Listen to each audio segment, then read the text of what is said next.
যাদের মক্কায় থাকার পারমিট নাই, তাসরিহ নাই, তারা অবশ্যই মক্কা থেকে দ্রুত বের হয়ে যান। অনেক দিন থেকে কিন্তু মোটামুটি অভিযান চলতেছে, চেক চলতেছে।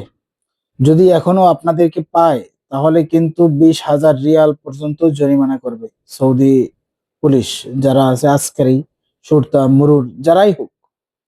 সুতরাং আপনারা যারা সৌদি আরবে মক্কায় আছেন, মক্কার বাসিন্দা, যাদের তাসরিহ নাই, তাসরিহ, তারা অবশ্যই মক্কা থেকে বের হয়ে যাবেন।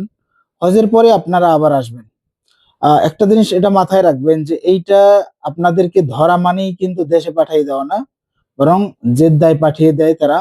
জেদ্দা থেকে আপনি এখন আর আসতে পারবেন না। যদি আপনি কোনোভাবে আসেন দ্বিতীয়বার এবং যদি আপনাকে ধরতে পারে তাহলে কিন্তু আপনার উপরে কঠিন জরিমানা এবং কঠিন শাস্তি আহ আরোপ করবে কিন্তু। সুতরাং বিনা অনুমতিতে হজ না করার জন্য কিন্তু এই আইনটা চলতেছে।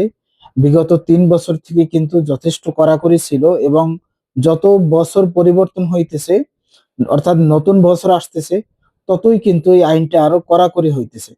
সুতরাং আপনাদের উচিত, যাদের তাসরিহা নাই, যারা মক্কার বাসিন্দা না, তারা কিন্তু আর সৌদি আরবের মক্কায় থাকতে পারবেন না হজ শেষ হওয়া পর্যন্ত।